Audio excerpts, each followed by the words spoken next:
வணக்கம் நண்பர்களே.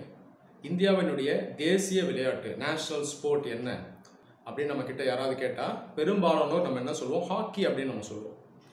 ஐஏஎஸ் எக்ஸாமினேஷனில் கூட இந்த கேள்வி வரும்.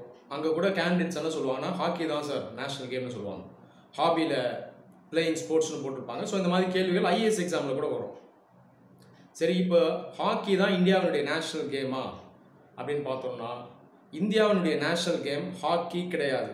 சொல்லப்போனால் இந்தியாவுக்கு நேஷனல் கேம், நேஷனல் ஸ்போர்ட் அப்படின்னு சொல்லி எந்த ஒரு விளையாட்டுமே கிடையாது.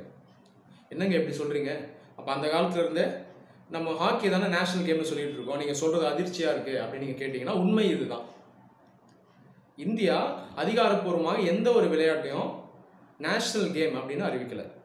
அதுக்கு காரணம் என்ன அப்படின்னு பார்த்தீங்கன்னா, ஏதாவது ஒரு கேமை நேஷனல் கேமாக அறிவிச்சிட்டோம்னா மற்ற விளையாட்டுகளுக்கு முக்கியத்துவம் அளிக்காமல் போக வேண்டிய ஒரு சூழ்நிலை இருக்கலாம். அப்போ எல்லா விளையாட்டுக்கும் நம்ம முக்கியத்துவம் அளிக்க வேண்டும், எல்லா விளையாட்டுக்கும் நம்ம ஊக்கம் அளிக்க வேண்டும் அப்படின்ற ஒரு காரணத்தால்தான் எந்த ஒரு விளையாட்டையும் இன்னைக்கு தேதி வரைக்கும் நேஷனல் கேம் அப்படின்னு நம்ம அறிவிக்காமல் இருக்கோம். அப்போ இவ்வளோ காலம் ஏன் ஹாக்கியை நம்ம நேஷனல் கேம் அப்படின்னு நம்ம சொல்லணும் அப்படின்னா, அந்த காலத்துலேருந்து இந்தியா நம்ம ஹாக்கி விளையாட்டில் ஒரு ஜாம்பவானாக இருந்தோம். 11 ஒலிம்பிக் மெடல்ஸை வின் பண்ணியிருக்கோம், 8 கோல்டு உட்பட. அது இல்லாமல் ஒரு ஹாக்கியில் வேர்ல்டு கப்பையும் வின் பண்ணியிருக்கோம்.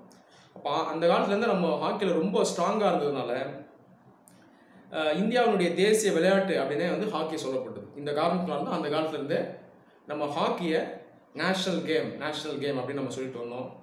ஆனால் உண்மை என்னன்னா, இந்தியாவுக்கு அதிகாரப்பூர்வமாக நேஷனல் ஸ்போர்ட், நேஷனல் கேம் அப்படின்னு எந்த ஒரு விளையாட்டும் இல்லை. நன்றி.